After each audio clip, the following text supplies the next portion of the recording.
Howdy, good evening. How are we all doing? Welcome. Goodness gracious me, oh my. We're here for another installment of Iron City by Night. A very special installment, something that kind of came off the cuff, but I'm really glad that we got to do it. This is a little bit of an in-between, another 0.5 episode here from another Carrion Comfort Studios show. We were supposed to have the season finale tonight, but due to unforeseen circumstances, some travel stuff and everything with one of our cast members, we're going to have to postpone that for another week, which is perfectly fine because we had something here in special. I get to do a little solo session with our very own Ashley Rosano-Nottage, who's playing Altair. We will get to that soon, but first I have some announcements. Just a couple of things, nothing too major. But thirsttrapmothman.threadless.com is where you can get all the merch for the store. There's also, we are going to be continuing Deus Ex this upcoming Wednesday. We also have the next installment of Rage Across Birmingham on Saturday. We also have the next installment of Kingdom Hearts, The Interstitial War on Friday. Then we also have the season finale of Iron City by Night. And soon, you'll be seeing some updates on Crack the Sky Alpha, a Lancer actual play stream. So it's going to have some, we're going to announce the cast at some point here soon this week on Twitter. Do a little write-ups on Twitter and everything. Get everybody excited about that. It's going to be very anime, very metal. It's going to be queer as fuck. It's going to be great. Let's see. Other than that, I think that is everything. Oh, no. YouTube. This past episode of Interstitial 3.5 Beyond the Beach that had special guest stars Zachary Valdo and Dixie Cyanide Cochran on here as both Doctor Strange, Master Strange, and Maleficent, respectively, is going on YouTube live tomorrow at its normal time. So keep your eyes peeled for that. If you missed that live, it's also available VOD here on the stream. Check it out if you have not seen it. It is some great stuff. It is fantastic. Fantastic costumes, fantastic acting, fantastic storytelling, fantastic all the way through. Okay, I think that is everything for me. I do believe. There's also going to be some other announcements coming soon about potential shows that we're going to be having coming up.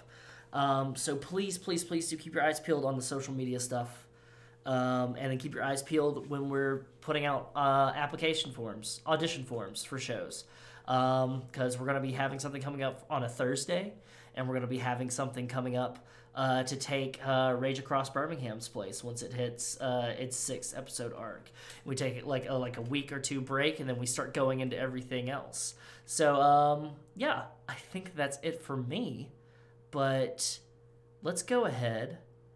And I want to let you all know that this game is set in the world of darkness, so that means that there are dark themes, there are suggestive themes, there is language and violence and gore, and sometimes gaslighting, and sometimes other traumatic things brought up, like murder, death. So do, keep an eye out for that. If anything deeply troubling comes up, there will be a warning dropped in the chat beforehand, just to prepare everybody. Feel free to step back or, watch the VOD later. Just make sure that you take care of yourself, put on your own oxygen mask before, checking everything out. I want to make sure that everything's good, everything's copacetic for everybody. So other than that, let me go ahead and roll that beautiful opening credits, and then we will get right into it.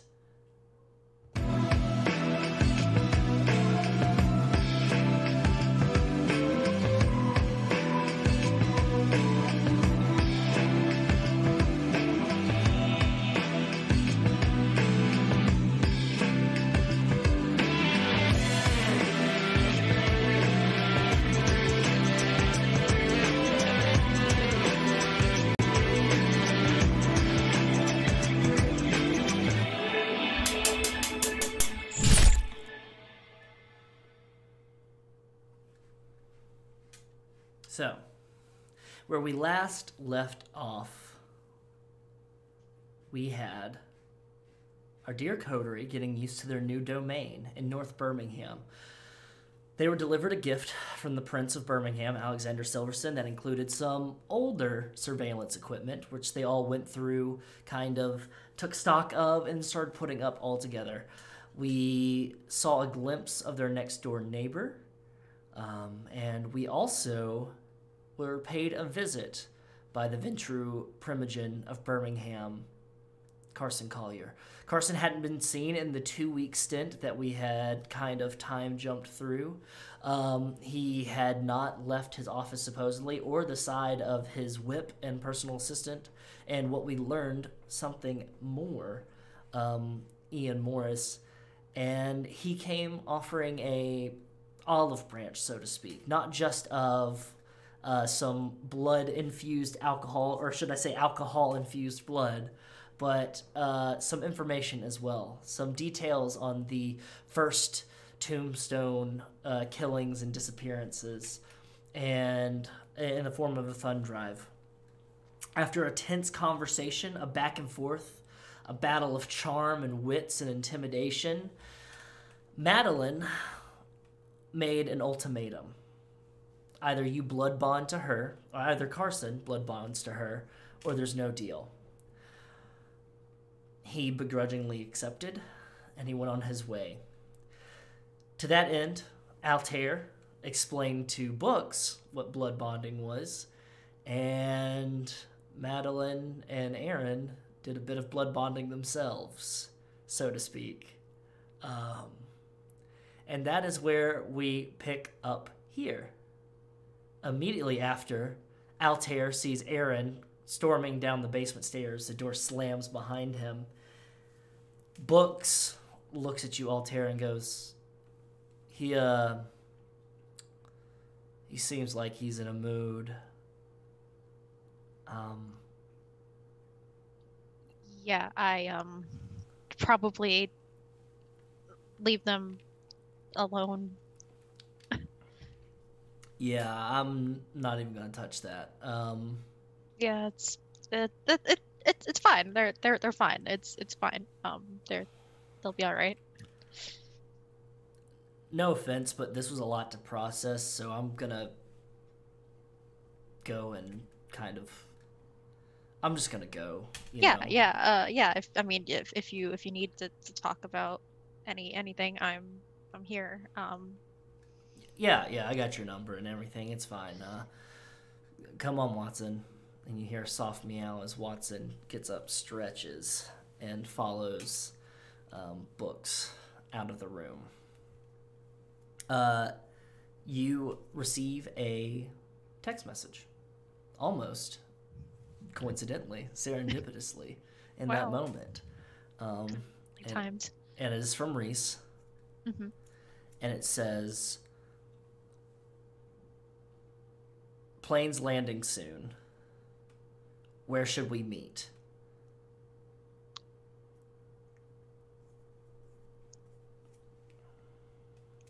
Is that just a figure of speech, or what? Plane's landing soon? Oh wait, no, he was in Texas. Yes. Right. Okay, and now he's back. Okay, yes, I remember. Yes, he was in Texas. Altair will message back. The name of, I don't remember what the name of the coffee shop was, but the coffee shop. Yeah. It's Red Cat Coffee. Red Cat, right? Yes. Yep. Red Cat Coffee. Hey, you say Red Cat Coffee? He goes, "Okay, I hope they're still open, because it's, evening time, but they should be. Shouldn't be a problem. I'll see you there. Looking forward to it." And then a weary emoji face, though. Yeah, I think Altair will just text back, "Me too," with like a smiley emoji. Perfect. So, the plans have been laid. What is Altair's next step? Preparations. Let's see. Mm-hmm. He,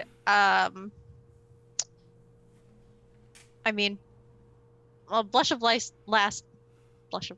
last a scene or A the scene. whole night? That is correct. Okay, so then Whole... I'll wait to do that until we Mhm. get there. Yeah. I think he does that classic, like, goes to the bathroom and like straightens up his hair a little bit and like fixes his collar, you know.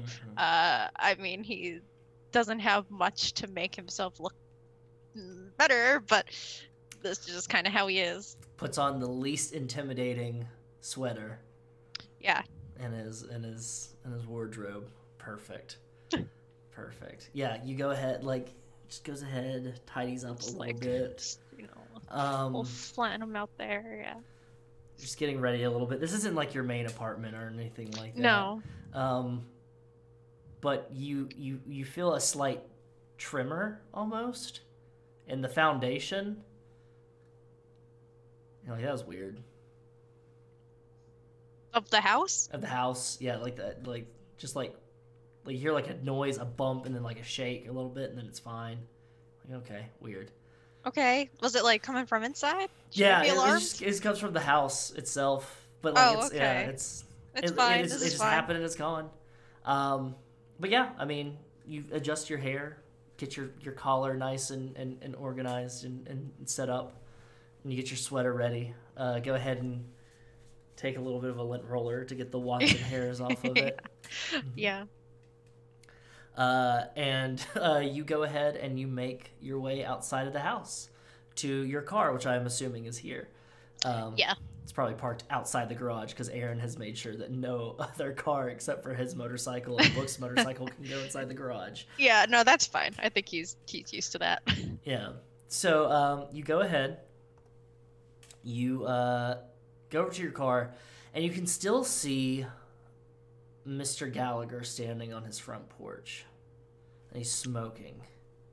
And even from here, you can smell that kind of like pseudo wine flavor that you've gotten used to since you've moved in here. That of the cigarillos that he smokes. And he's just standing there looking towards our house, Mm-hmm. or So I'm standing there, and he takes a sip from his tall boy beer can, sets it back on his back porch. You can hear the soft, muffled sounds of like a radio playing, but it's not too loud or anything. It's probably just a radio that's sitting on the back porch behind him, on a table behind him, as he's just kind of sitting and looking at your house. Huh. Okay, I think Altair like notices this. He will go and get in his car. And he'll like start the car, but before he like leaves, he's just gonna message the coterie. What was his name? Mr. Gallagher? Mr. Gallagher is what you know as much. Yeah, he'll just message like, Mr. Gallagher is still watching our house. Thought it was a little weird. And then send that off. Perfect. I'll go ahead and send that off. I'm going to go ahead. I'm going to copy that just in case. So what we have here is we have a coterie group chat. I'm going to paste that just in case, since we don't have anybody in the rest of the cast here tonight. If anybody wants to interact or anything like that and send a message back. So if you're watching, the rest of the coterie members, you can reply to that text message in our designated thing, and I can relay that back in real time. Hey. Ah, man, technology is awesome. So you go ahead and pull out, and as you're pulling down the driveway, Mr. Gallagher, you can see like the glow of the embers of the tip of the cigarillo as he inhales, and he just nods at you and exhales, and smoke pulls out of his nose, and he grabs his beer can, and he just goes and he sits in his chair in his backyard and just looking out. It's the man that lives in this area.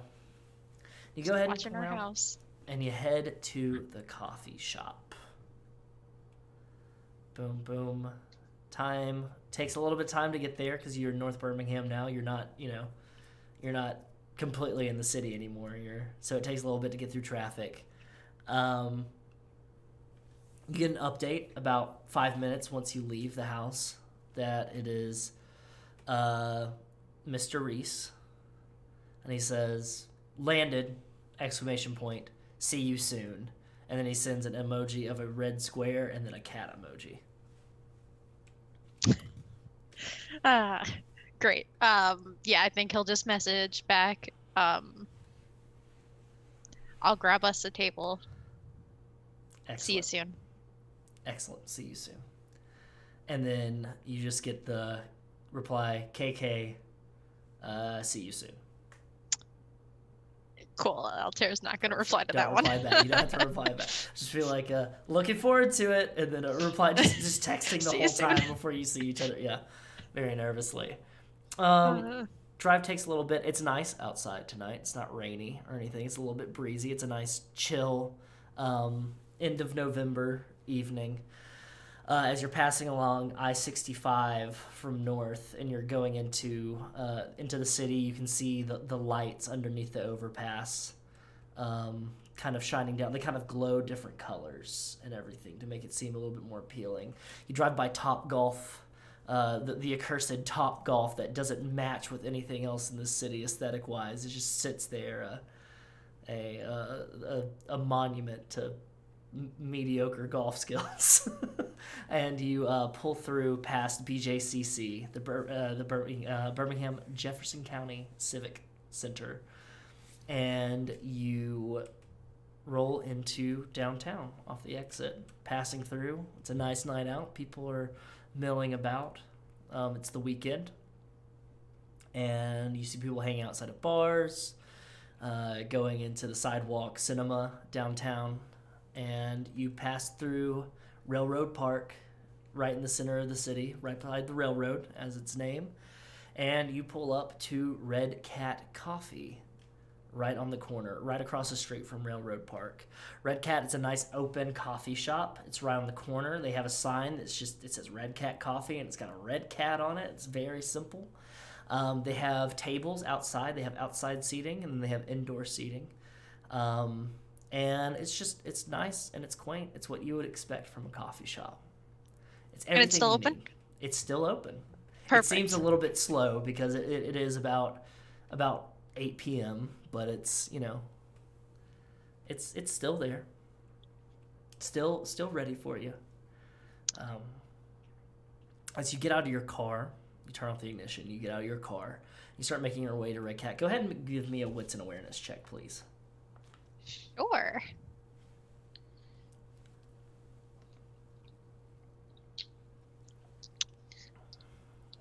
All right, let's see.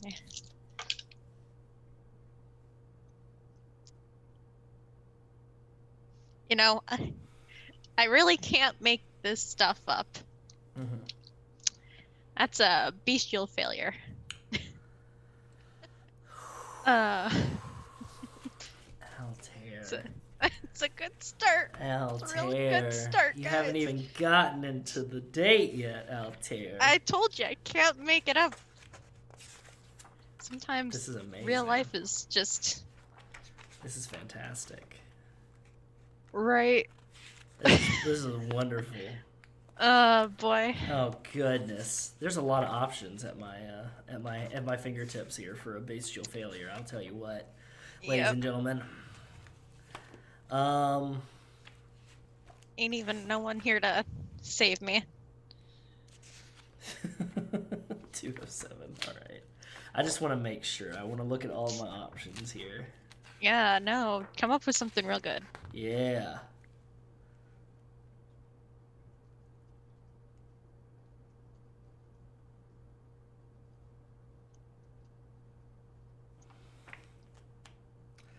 Perfect. All right. So,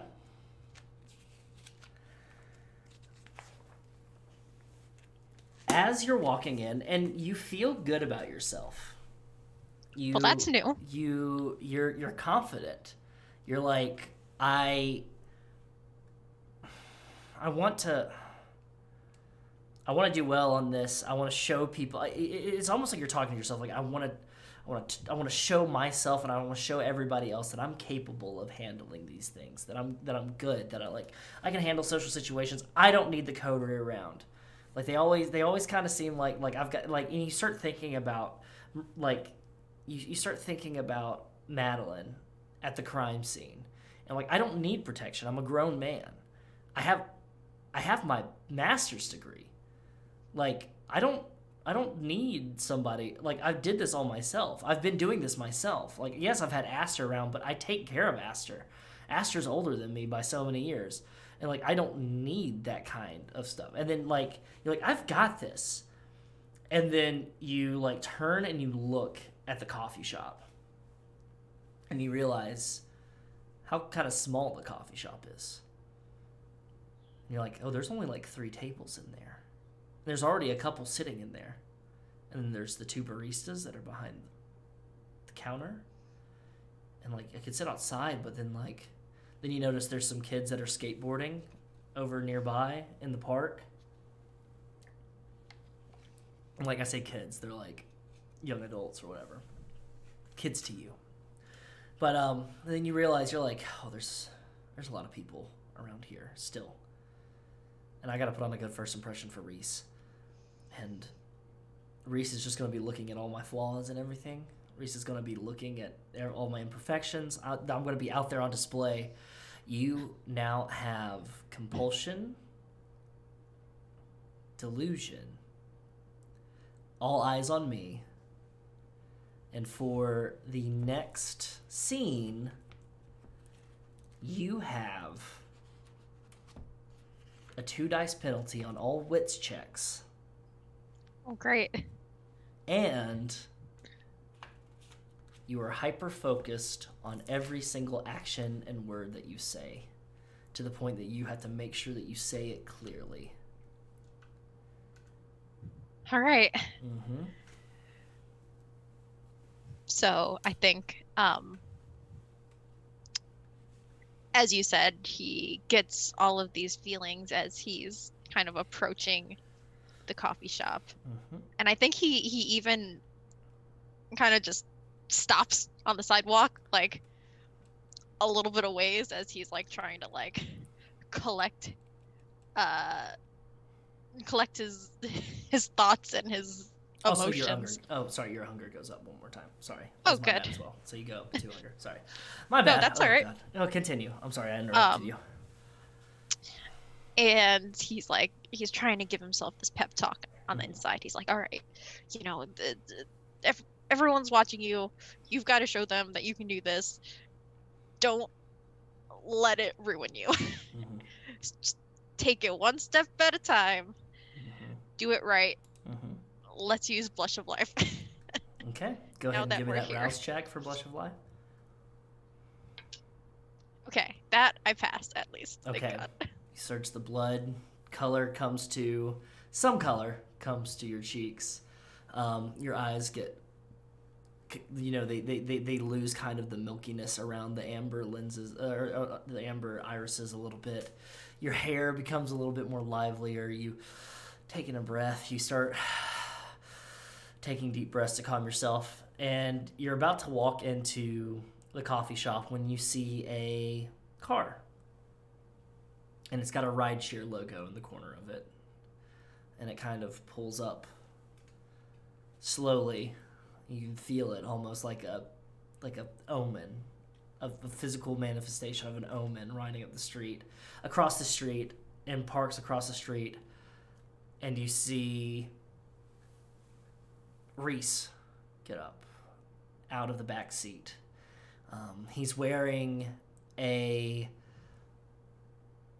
button-down shirt, nice like black button-down shirt, sleeves rolled up to the elbows. For the audience's sake, Altair already knows what Reece looks like, but for the audience's sake, Reece has like an olive complexion, like a darker complexion, more olive tone. Has close cropped hair that's kind of curly on top a little bit, but has a nice fade on the sides. Has dark brown eyes, wears glasses. His shirt is untucked from his pants. Last time you saw him, it was tucked into his pants, but he's wearing some nice chinos, no socks and loafers, and he's got a leather satchel that seems like a Carrion.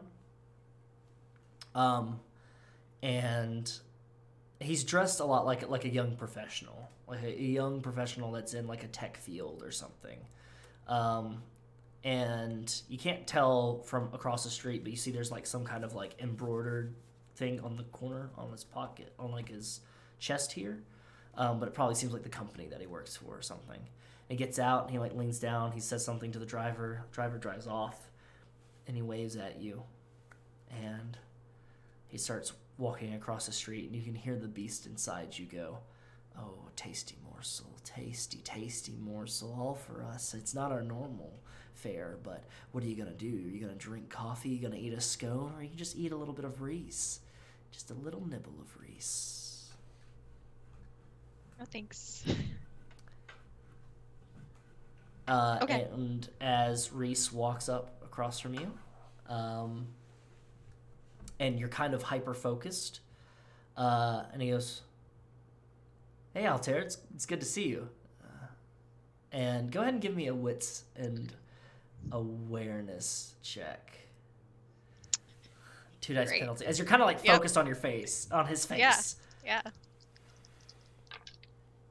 Okay, that's 2 successes. 2 successes. You're really focused on his face, and you realize that he just said something to you. He just talked to you.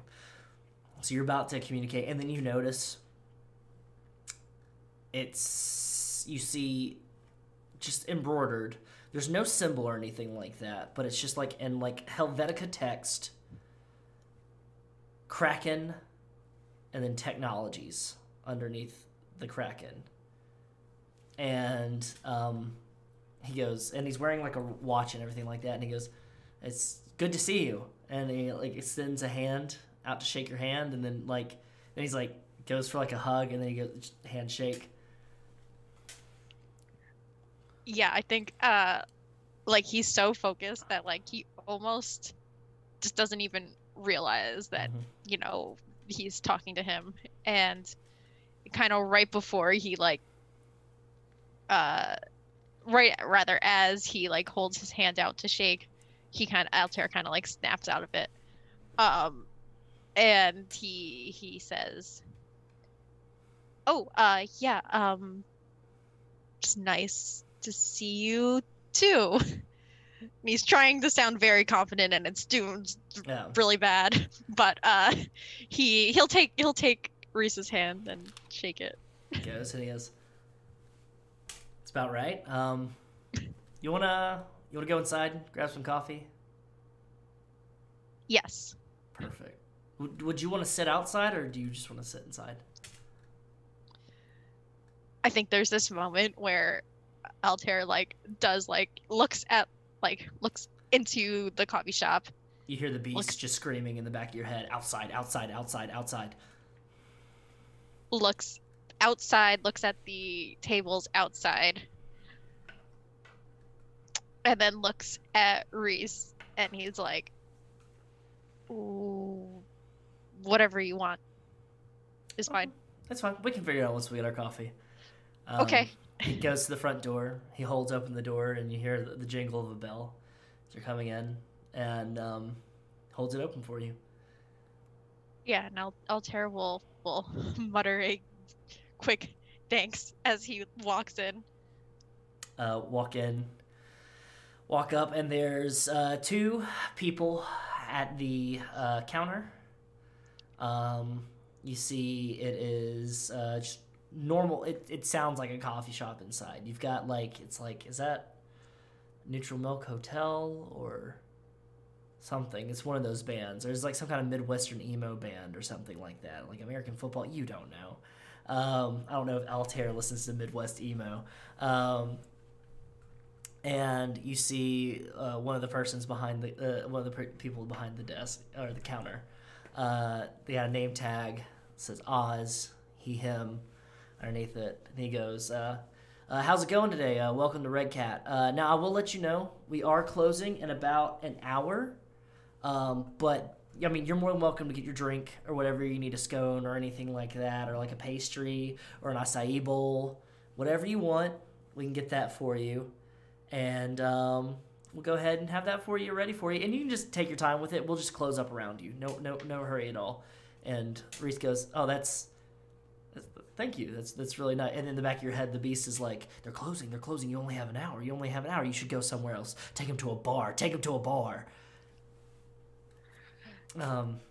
Altair takes this kind of like deep breath, and he's like, thanks. And he goes, thanks. Do you know what you want? And he goes, I'll get a Americano for me. And also, can I get... Well, I didn't eat anything on the plane. A bear claw looks great. He goes, okay, bear claw, Americano, and for you?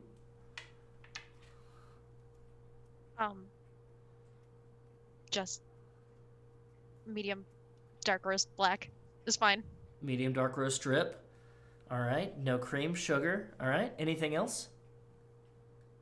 And I think there's this moment where he looks over at Reece, just for like a brief moment, and then looks back at the barista, and he says, "No, that's fine. Just that."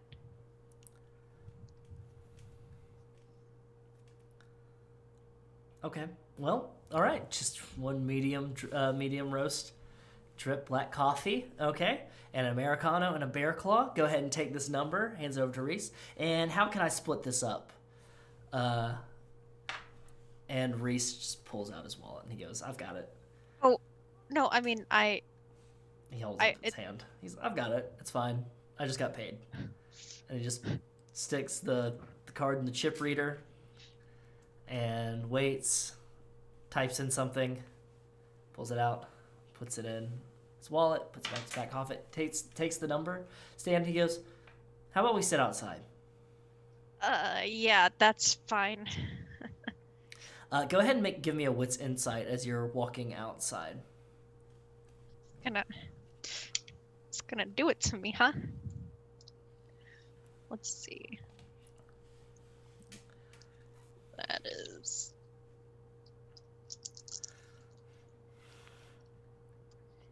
Alright, that's 4 successes. 4 successes.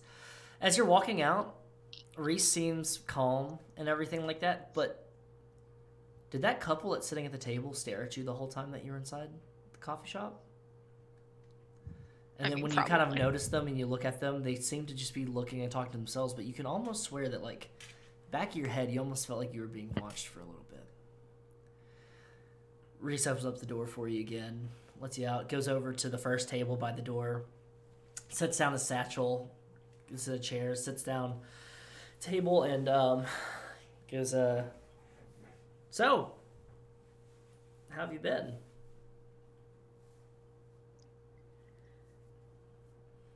I think there's this moment where Altair, he's kind of staring at Reece. He hears what Reece says, but his gaze kind of flickers over to the door of the coffee shop.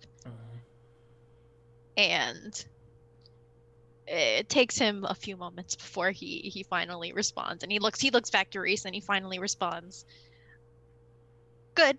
I've been good and busy. Mm-hmm. And how have you been?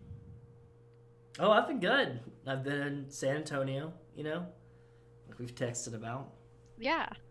Just doing some work here and there.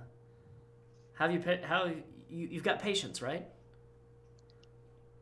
Yes. I have patients. Yeah. How are they doing? They're good. I can't.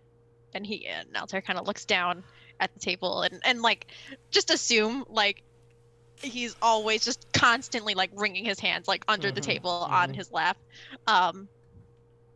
And he just says, I can't really, say much. Patient doctor confidentiality. I completely understand. Yeah, I know. I was just, yeah. I guess I'm making chit chat and everything. You seem nervous, Altair. Do I? One second. He says completely unconvincingly. Yeah.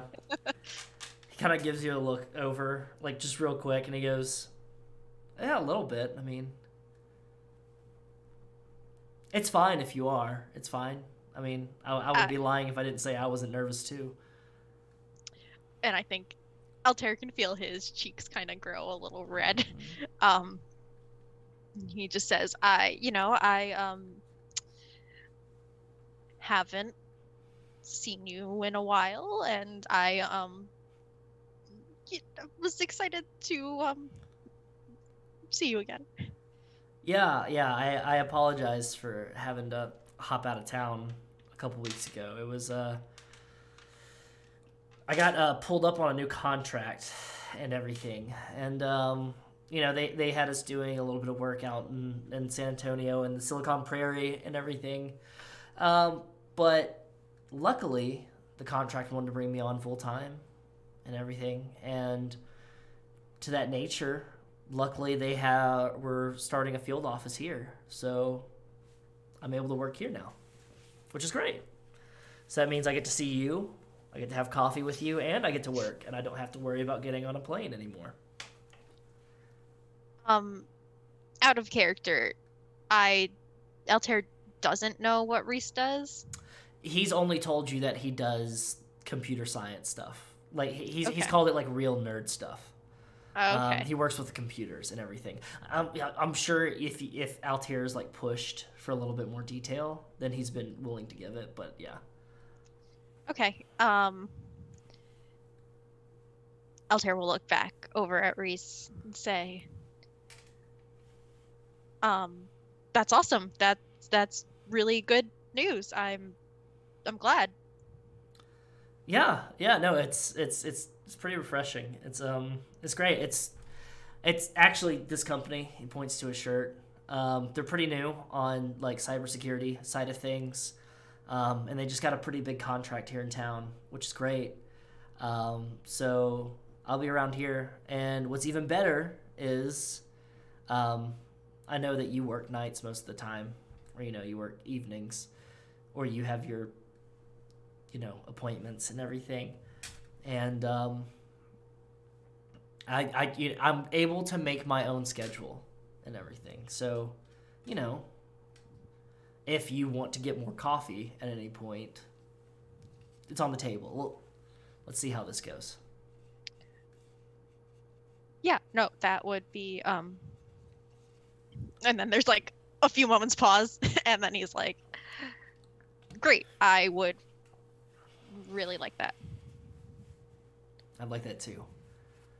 And he smiles, and he kind of looks for a little bit, just kind of like, and then he chuckles, and he goes, "I wonder." Oh, there it is. And the barista opens the door with the drip coffee and the Americano and the bear claw on a plate, and he goes, "Bear claw, drip coffee for you, and Americano." Grabs the number. "Is there anything else I can do for you too?" Reece goes, I'm fine. This is good. Thank you. It smells good." I'm all set, thank you. Perfect. Well, if you need anything else, we're open for at least another 45 minutes. So if you need anything more, just let us know. And turns and walks back inside. And Reece just kind of sips on his blows on a little bit and takes a sip. He goes, "Oh, that's pretty good." And goes and breaks off a bit of the bear claw, eats it, and goes, "It's actually not that great."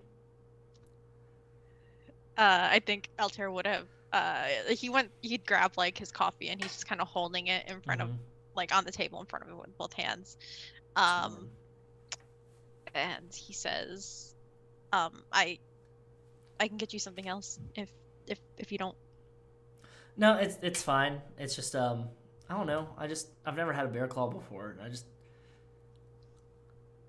Go ahead and roll wits and insight for me real quick. Sure. You know, luckily this is one of my better pools. I say as I get one success. One success. For a moment, you see like a hint of nervousness in his eyes. And he goes, if I can be honest, for Altair, I'm actually kind of nervous too. You know. About what? I don't know. About this. I haven't had a connection with somebody in a while. I haven't, you know, gotten to know somebody in a while, and it's been nice to, like, I don't know, have somebody to talk to while I'm, like, working weird hours and in a place where I didn't know anybody in Texas, and I was working with a bunch of weirdos and, like, it's like dudes and, like, I don't know, like former military guys, and they all just talked about like football and everything, and it's just weird. But like, I don't know, it's nice having like somebody to talk to that's like just present, and it's nice knowing that you're nervous too, because like I don't do a lot of this, but like, yeah, I guess I ordered this damn bear claw, and because I've never had one before, and I was just like, I don't know, I just went for it. I honestly would have gone for a donut or something different. I don't know.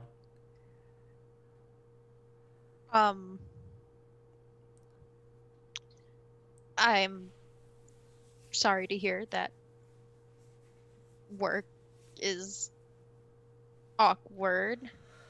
But yeah. It's and he kind of like trails off for a few moments as he's like, all right, focus on your words. Mm-hmm. It's good to try new things. And I'm really happy that you're here. I'm happy you're here too. I agree. It's good to try new things. He takes a sip of his coffee and goes, coffee's good though. Bear claw, not so much. So, how's your past couple of weeks been? I know we've been texting and everything, but has there been anything like outstanding hopped out? How's your family? I know you mentioned that you had like, it was like an uncle in town or something that you take care of occasionally? Yeah, he's good. I don't really you know, I don't really talk to my parents that much. Mm-hmm. But my uncle's good, and he has some associates that I've been working with. Yeah. Some associates, okay. What are they like? Yeah, I mean they're nice. They're different. Different how? Is it like different like former military different? Or are they like No. Just different than and he kind of trails off again for a few seconds. Different than me, but I guess that's not really saying much. No, I get it. More confidentiality. I get it. I understand. I work in that sector too. I can't really talk about a lot of what I work about. That's good. I mean, it's good that you're meeting new people and everything. How's your buddy Adam? I think you said. Oh, he is out of character. Have I heard from him at all recently? He's dropped a couple of like, hey, I'm doing this, I'm working on this and everything. He a lot like Altair, he keeps to himself. Kind of hermits himself up with his books and his work and his you know papers that he's writing, his theses that he's writing. Okay. Then Altair will just say he's doing well. He's just busy. Mm-hmm. But what about you? What about your family? And there's kind of like this like noticeable hang up as he says that last word. Family. He goes, yeah, I don't know. I guess we didn't really talk about it before, but like, so I guess the best thing to say is I don't really talk to my family anymore.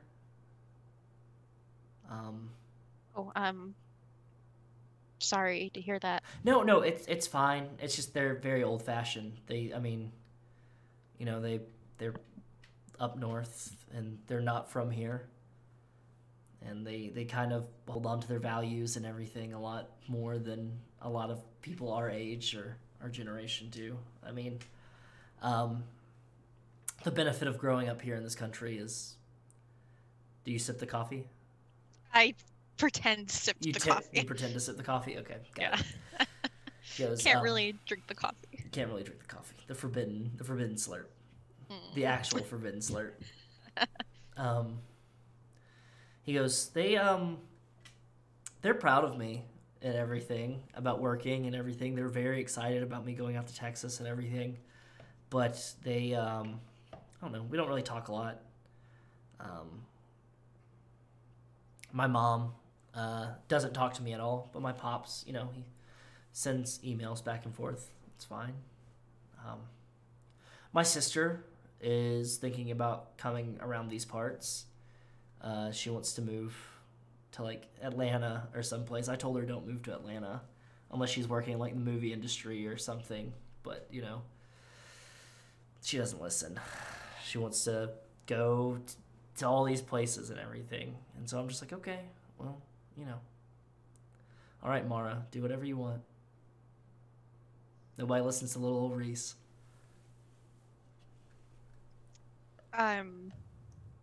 Give me a wits and awareness check. Yikes. That's a yikes from me. Okay, but that's also a 4 crit. 4 successes. 4 successes crit. In this moment, so his back is towards the door. His back is towards the couple, and you're facing like the couple in the coffee shop and everything like that. You were feeling paranoid before, but the woman of this couple is staring at the back of Reece's head. And it's throwing you off. And you also notice across the street, the kids that were skateboarding are now sitting on their phones and texting. And there was like a homeless guy that was kind of walking nearby them, but he's set up at a different bench, and he's staring at the both of you too.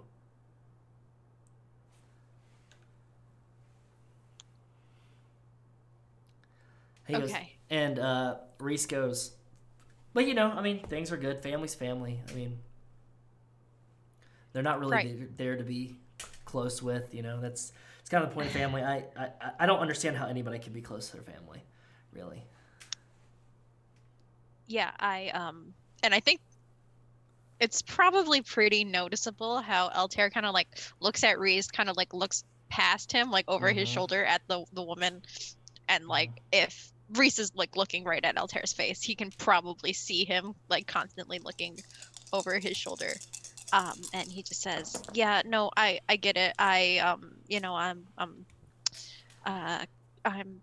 kind of the same way. My I don't talk to my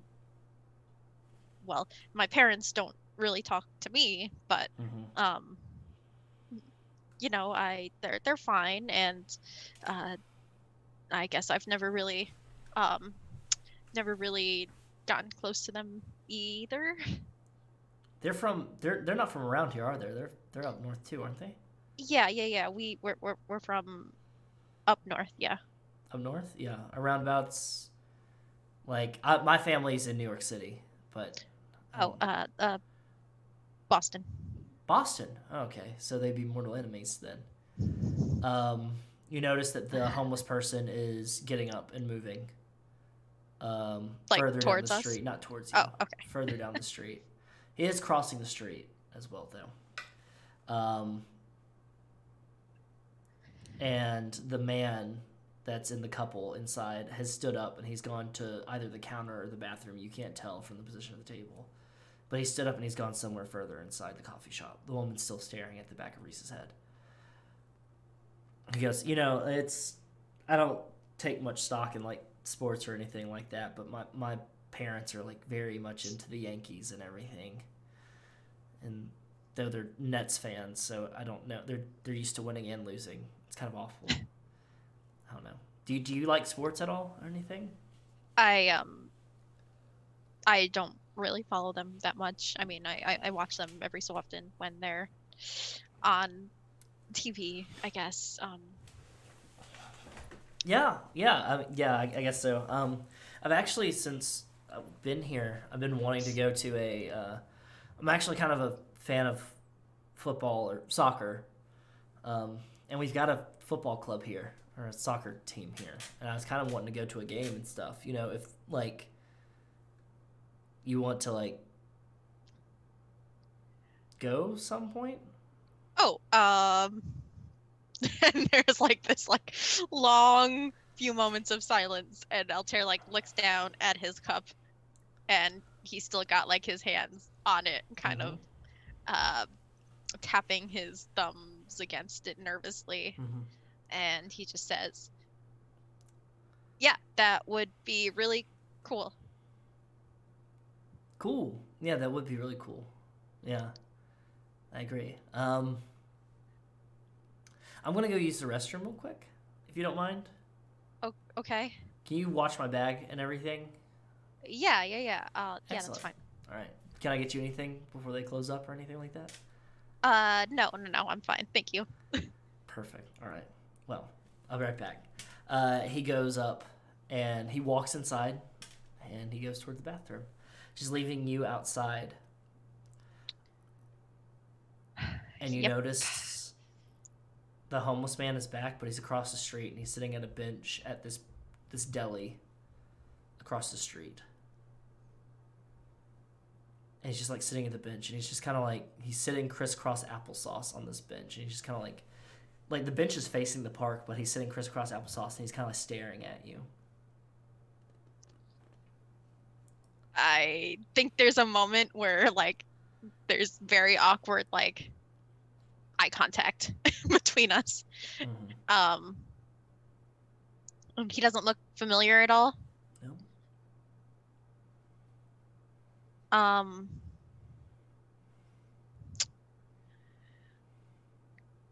Looking around very quickly with Sense the Unseen. Do I see anything? Okay. You pop that Sense the Unseen. Go ahead and give me a Wits Auspex or Intelligence Auspex. Ooh. Well, at the moment I'm like an Intelligence more, so here we go. Wits still -2, yes. Yeah. That is 4 successes. 4 successes.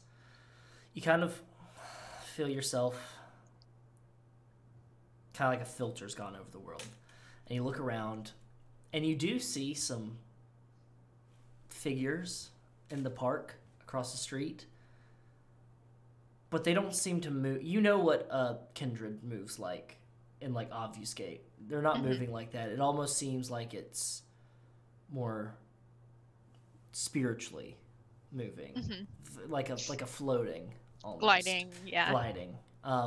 Couple of just, like, orbs, will-o'-the-wisps almost. They're just kind of, like, floating back and forth amongst Railroad Park. And with that up, go ahead and give me a Wits Investigate. Okay. It's not gonna be a great pool, but here we are. Oh, well, I got 2 successes still. It's pretty 2 good. successes? Yeah.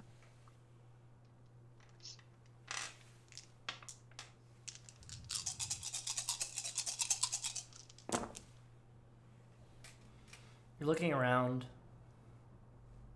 and you almost feel like there's something off about homeless guy, but you're not seeing any auras or anything like that. You're not getting any kind of feel. It just seems like he's a weird old dude that's just staring at you. They sometimes do that. They just sit and stare at you. Like, they're trying to will that bear claw over to him. Is what it seems. Okay. And then looking back towards the other couple that's out here, is the woman still staring in our direction or in my direction, or has she looked away? She's looking at her phone. She's like scrolling through her phone. Her partner, her husband, or boyfriend isn't back. Okay. I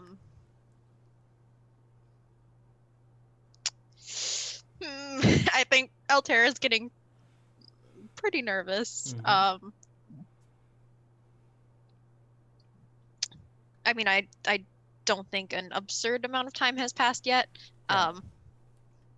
But he has this feeling that all of these people are watching him, and it's weird that homeless guy left and came back and is now staring at him, and I think he will.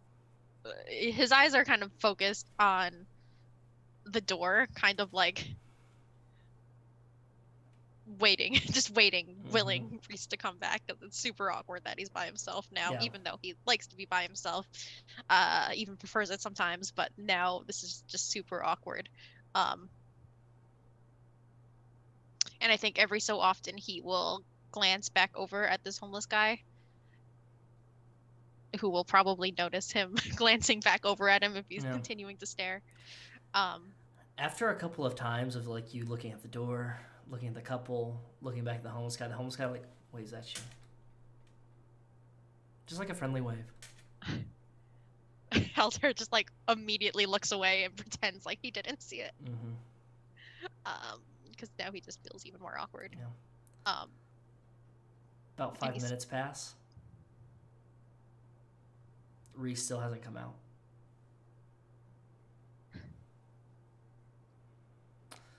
You see the partner, boyfriend, husband, come back down, sit down, drink the last little vestiges of his coffee, says something to the woman, and they both get up. They leave their cups and they walk off. Do I hear what he says? Go ahead and give me a wits awareness. Great. I'm really good at those right now. You are. So, Almost the best. Almost the best. Almost. That is 2 successes. 2 successes. Said, ready to go? And she said, yeah. They got up and left. Okay. I think it's only been 5 minutes. I think Altair is trying to tell himself, like, that's fine. People go to the bathroom for 5 minutes, and that's not weird, and nothing to worry about, and everything is fine. Yeah. Could be fine, or it couldn't be. It's probably not fine, but, he's trying to tell himself that it's fine.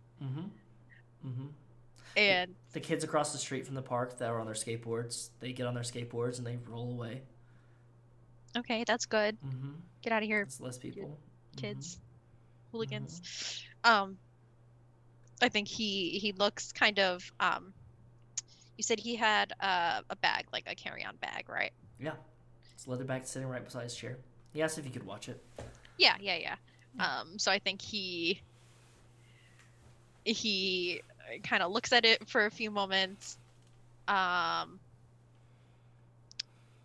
I think, if I can, I would like to try to have a premonition about Reece in the bathroom. I know that sounds really weird, but I just want to, make sure he's okay. Sometimes it happens. Okay, go ahead and give me a rouse check. Yes. Dice, please don't fail me now. Okay, that's good. They did not fail me this time. Did not fail you. That's great. Okay, the beast is roiling in your gut, and just says, yes, Yes. Let me have a peek. Let me have a peek.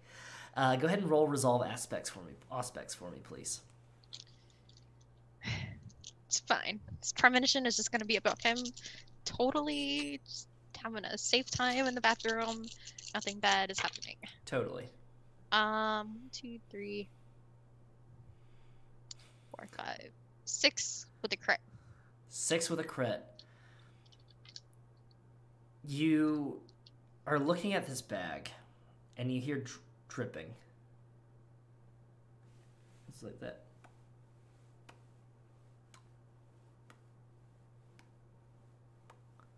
And you realize that you're looking, you hear it, and it's coming from like a fountain over nearby that had just turned off. And so you're just hearing the dripping left over of the fountain. And then you hear more dripping.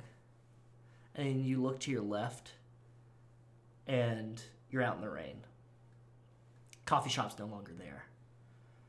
And you're just in a field. And it looks like a prairie of some sorts. Just flat land, flat all over the place, but it's raining, so it's nice, and you feel refreshed that it's raining because it hasn't rained in a couple of days. And then you look back to your right again, expecting to see that fountain, and you see 3 Humvees, and they're parked side by side, and they have their headlights on, and behind you, you can hear some of the soldiers talking. And they're talking about whatever. They're shooting the shit. They're talking about things that don't matter. And then you look forward, and you can see there's this satellite dish kind of hooked up, and there's cables connected to it. And it's pulling from, like, the cables are connected and like, coiled over each other and bound together. And they go to the table that you're sitting at, and they're connected to the setup that you have. And luckily, you packed a tarp, a tent, like an awning to put over your equipment, because this is expensive equipment, even though it's built and durable and everything. And you're sitting there and you're typing things in, and you're looking at your own hands, and you notice and you see the watch that Reece was wearing, and you're typing in and everything. And you look over, and you see there's a woman, her hair tight in a bun. She's got glasses on, and she goes, "I don't think those readings are right. Can you check it out, please?" He's been standing out there next to that dish for the entire time, and he's just, I think we're in the wrong place. You nod your head, you stand up, and you walk over, and you see a man, tall, in a suit, and there's another man standing behind him, and he's got an umbrella holding it over his head. And he's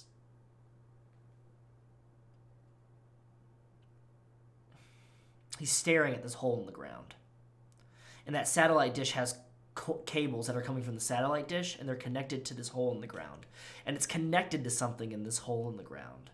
And it seems like it's like a coffin of some sorts. And you say, "Sir, we're not getting correct readings." And then his hand goes up, and it's a big, meaty hand. And his hand goes up. And you stop talking. And he looks over at the person holding the umbrella. And the person holding the umbrella looks and turns at you, and he's got dark skin.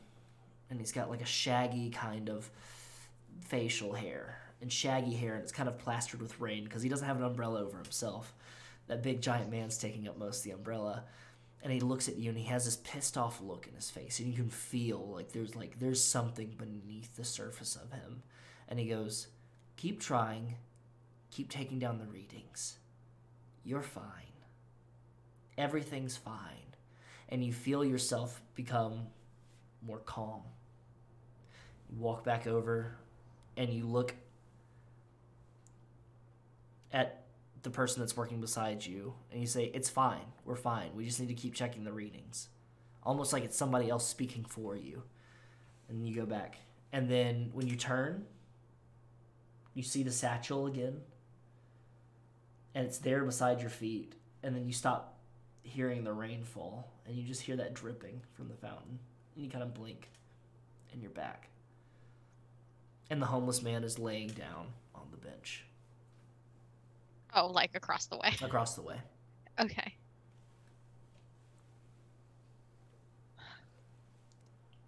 Okay. And Reece still isn't back? Mm-mm. If I check my phone, how long has he been in the bathroom? It's been about 8 minutes now. I think he'll text Reece and be Okay. like, "You okay?" Question mark. And you hear a from the leather satchel. Great. Okay. I think Altair will yikes. He's gonna have a very quiet moment of panic on the inside. Go ahead and just roll composure for me real quick. Okay, just composure. Just composure. Okay. Huh. Not super good at that. One success? One success. This is weird. It's strange. It's weird. You've had a weird night already. It's just getting weirder. Yeah. Okay. So I think Altair is going to get up. He's going to take the bag, take Reese's bag, kind of sling it over his shoulder, leave the food and the coffee. Yep. And just go inside to the bathroom, or towards the bathroom at least. Go inside. You see Oz behind the counter. Oz goes, "Can I get you anything else before we close up? We're getting ready since those two left and everything. It's just you and your friend." No, thank you. He says just real quick and just heads right to the bathroom. Okay. You go to the bathroom, and there's just two doors that are say bathroom on them. And do you try to go in one of them? Do they look like the one person bathrooms, or? You'd have to open the door to push in. Yeah. Yeah, then I guess he'll just try to open it first. Yeah. Do you try the left one or the one right in front of you, directly in front of you? Oh gosh.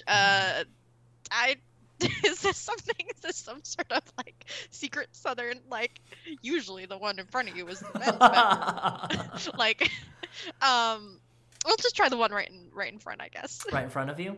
Yeah. You go and you push it and it's locked.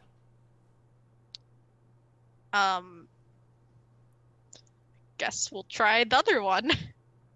Push that one open. The door pushes open easily, and it seems like it's a single bathroom. You see a toilet and the sink and everything. Okay. Yep. Great. Then he'll go back to the first one and knock on the door. Here,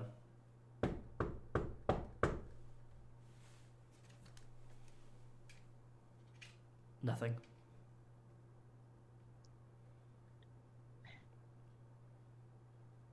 He'll knock again and be like, "Reece?" Nothing.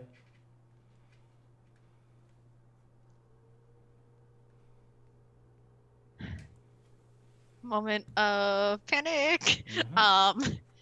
He'll knock a little more urgently this time. Reece, are you okay? Nothing. Okay, I think with that, he'll go out back to the counter to where Oz is, and he'll say, "Did you see my friend go to the bathroom 9 minutes ago?" Oh yeah, he did. I was taking some stuff from out here to the back, so I didn't see him leave or anything like that. Do you think he's okay? He's not answering when I knock on the door, so I'm a little worried. And it's locked, right? Yes. Okay. Yeah. Okay. Here, and he just reaches down and he grabs it looks like a paddle kind of thing, just like a red paddle. It says bathroom on it. And it's a key, bathroom key, and he goes, "Go ahead and check and everything. Just make sure, you know." Yeah. Totally. I don't want to have to deal with somebody getting offended or anything. Yeah. No. Thank you. And he will take the key, head back, towards the bathroom, and then one more time, just knock on the door and be like, "Hey, Reece, are you okay?" Nothing. Okay. Then I guess he will try the key, try to open the door. Try the key. Works. You open the door. Go ahead and give me a wits and awareness check. Sure. Do you still have Sense of the Unseen up? Yes. Okay, then let's go ahead and make that wits and aspects. Okay. One more dice.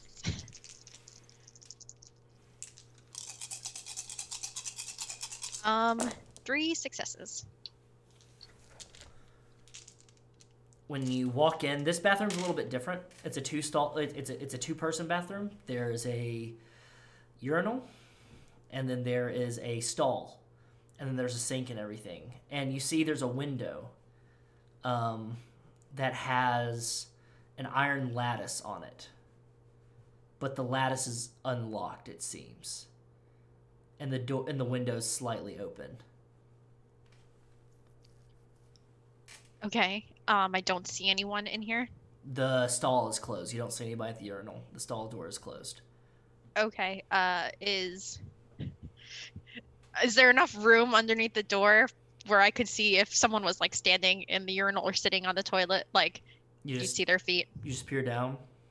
Yeah, I'm not like looking in the stall, just seeing if there's someone. You see somebody's feet that are sitting in the stall, just sitting there. Do they look like Reese's Look like feet? Reese's loafers, yeah. Okay. No socks, loafers. Yeah, this is so awkward. It's fine. I think he will he's not gonna try to go under there yet. He's just gonna be like, Reece, are you okay? Don't hear anything. And now he's like slowly approaching the stall. Slowly Reece? approach the store door. No response. Do you open the stall door? I will try it first to see if it's locked or unlocked. It's unlocked. I hate that. He's gonna do this like horror movie style where he like very slowly pushes the door open.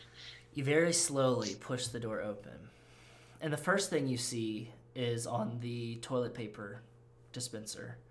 There's a small rock, and it's got a little patch of like dripping blood on it. Just sitting there on the toilet dispenser. And you see Reece sitting back against the wall, eyes kind of half open, half closed. And there's a small mark right here on his temple where it seems like he's been hit by that rock. But you can see his chest is rising and falling. Okay. Yeah, it's rising and it's falling. And so he's breathing, at least. Okay, that's a positive. This rock, does it just look like a normal Looks like rock? a rock that somebody picked up from the park across the street. Okay. You said he is breathing. You said he his eyes are kind of like half lidded. I think Altair will and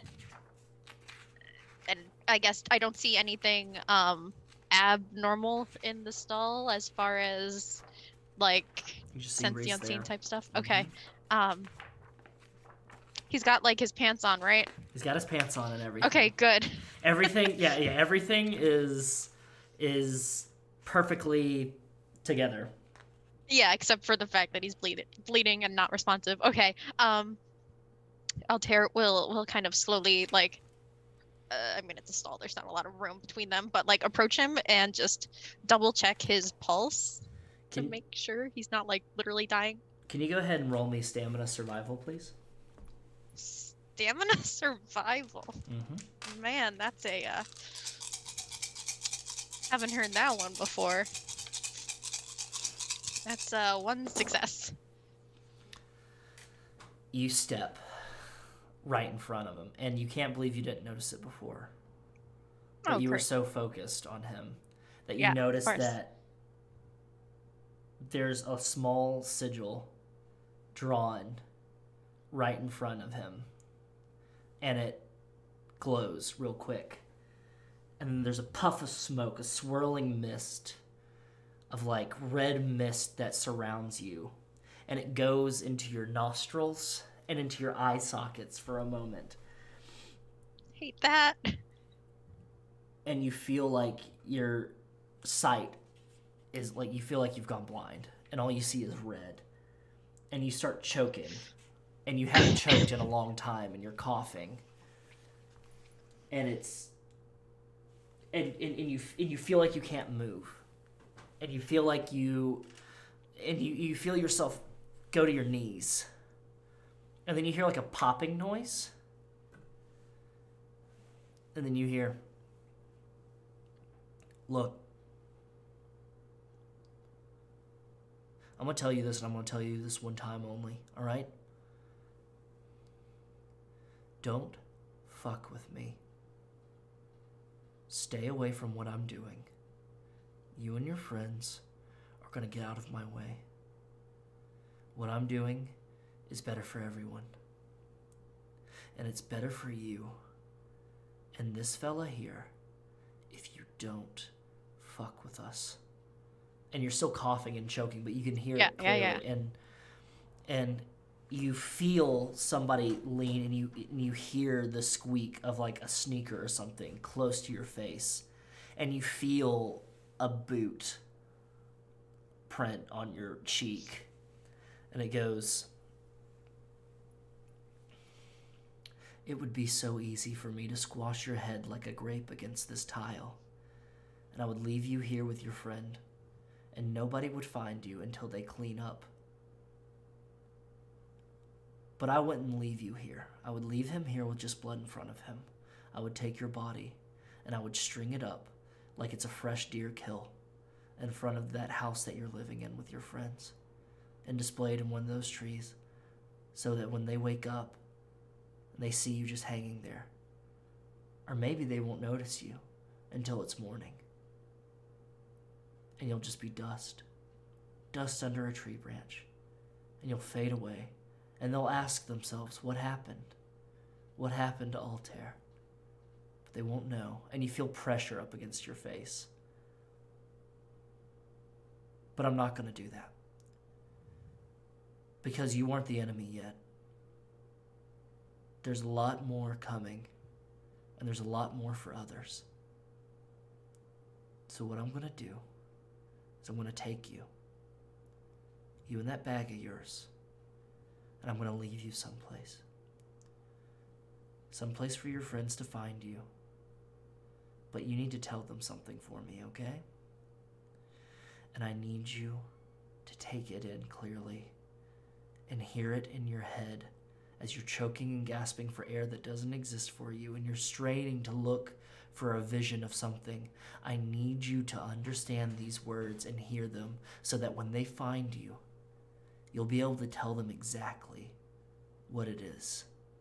Do you understand? You can't talk. Just nod your head. I think that Altair does his best nod that he can manage at the moment. You're coughing, but you nod, and then the boot comes off of your face, and you feel the pressure come off of your head. And he goes, good. It's nice to know that there's somebody that just listens and doesn't try to throw their weight around this town. I'm going to pick you up now. Are you okay with that?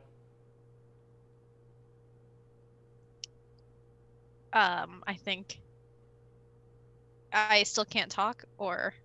You still can't talk. You're still coughing, and yeah. Okay, I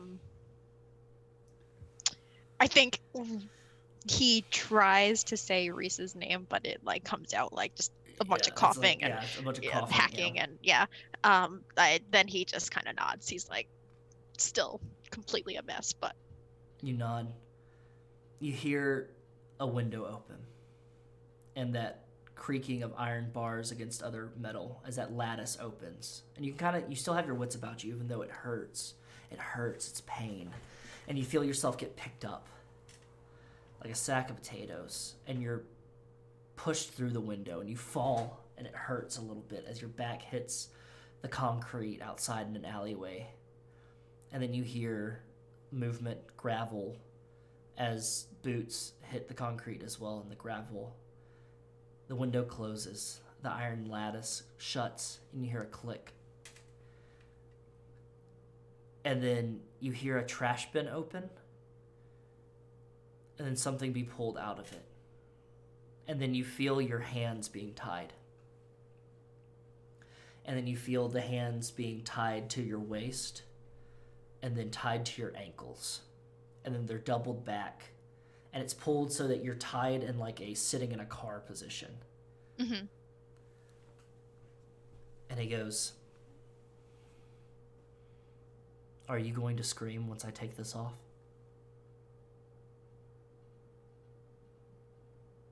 You shake your head no. And you hear a snap.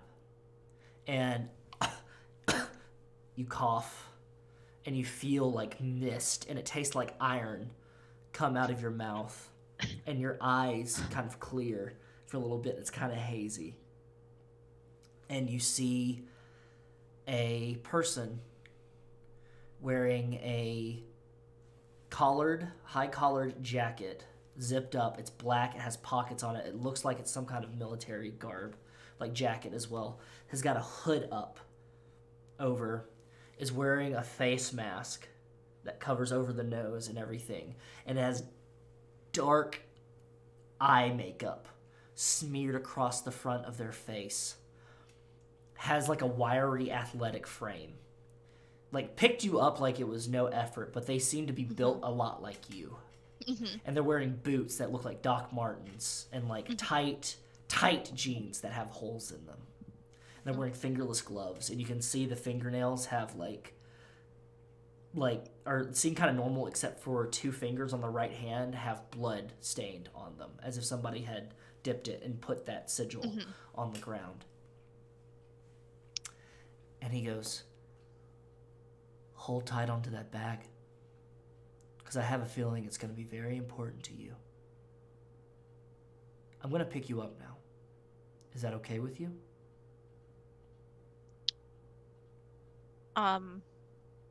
I think Altair asks before he answers the question. I think he doesn't even ask the whole question. He just says like Reece ? Implying like, Reece. Is he okay? He's alive. I don't hurt mortals. I only hurt those that deserve it. And I don't want to hurt you. I'm going to pick you up now.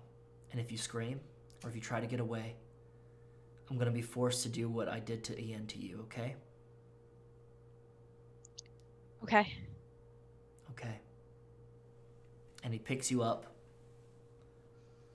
no effort at all, and walks down the alleyway towards what you can see is a shitty Cadillac from like the 80s that's running. And you can see the exhaust kind of pushing out of the mullet, and you can see an arm leaning out of the driver's seat. And the trunk opens, and he puts you in the trunk, and he goes, "It's going to be a bit of a ride." And there's a cat further down the alleyway that you can hear. Watson, save me. And he goes, "Don't make a noise, or we'll make a stop. And I'll remove a finger, okay? Good. Thank you for complying." And the trunk closes. And you can hear the passenger door open, and weight settles in the car. The door closes. The hinge is on it. Squeak. Pull it closed. And he goes, "Okay, it's done." And you hear a shh. "No talking until we get there." And then you hear the car go into gear and pulls out. What is Altair thinking or doing? I actually have a question out of character first. Okay. So you said that this man or this person said you need to relay a message of some sort Yeah. to your friends. Yeah. Did he actually say what the message was and He I just hasn't missed said it? it yet. Okay. He hasn't said it yet. Okay, Yeah. good. I'm like, did I just miss that? Mhm. Great. And you said that the ride is long? He said the to ride's going to Warburton? be long. Yeah. Okay. Because if it is, there's something I would like to do during the ride, if Okay. possible. For sure. Yeah. Go ahead. I would like to use this fancy lore sheet that I have Okay. to try to hold a more involved conversation with a Malkavian over the cobweb. Okay. Go ahead and make that associated roll for me, please. I don't know if there is a roll. Oh, there's not a roll. Okay. Okay. Yeah. Oh, I yeah. can read the actual like wording. No, that's in fine. between. That's fine. Okay. Okay. So you sit.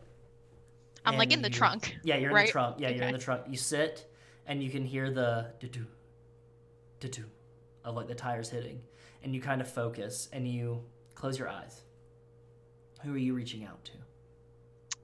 Aster. It's a great decision, but I mean between You reach Aster out to, and like the prince, we don't Yeah. have very many good options here. Yeah. You reach out to Aster, and you hear a boom, and then you look and you see Aster sitting or standing apparently, and you're like in this void, kind of this miasma of area, and like he's like, "Oh, this again. Oh, my dear, Altair, what's wrong?"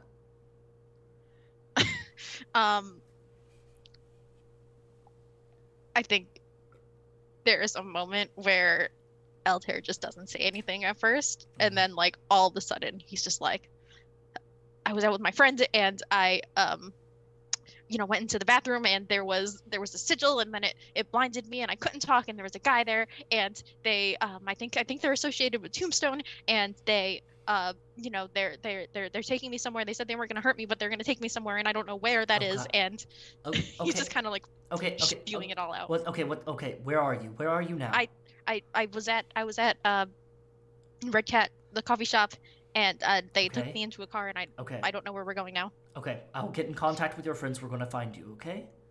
Okay. Okay. I don't think they're gonna hurt me. I just I thought I should let you know.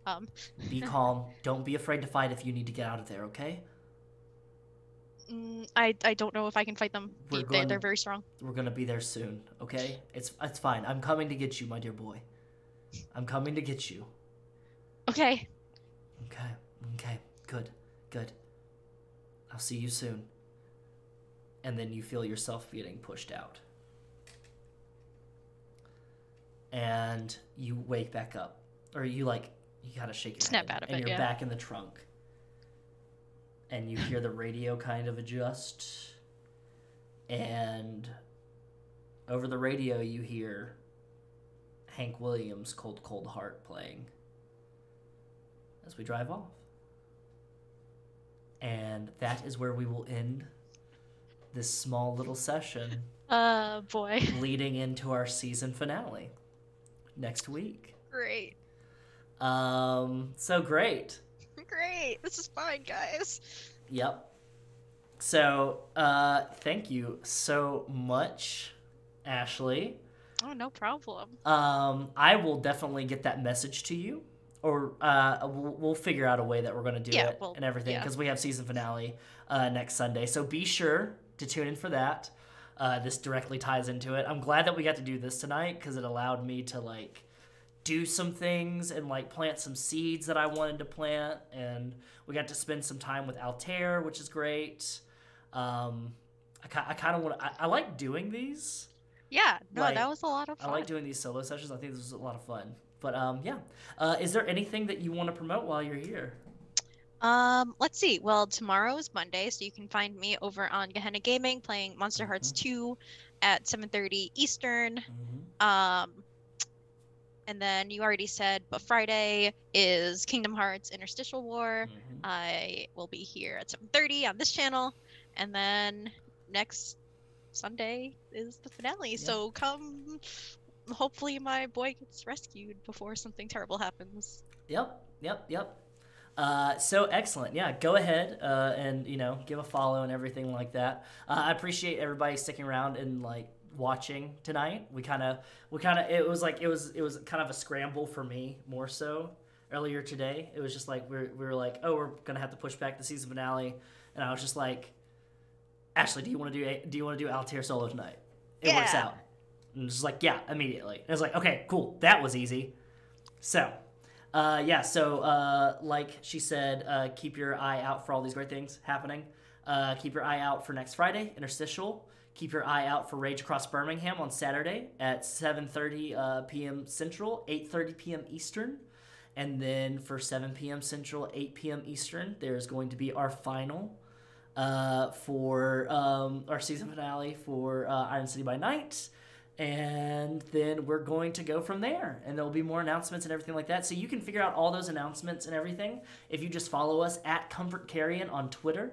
You can also catch up previous streams and catch up on other stuff of that nature if you check out our YouTube.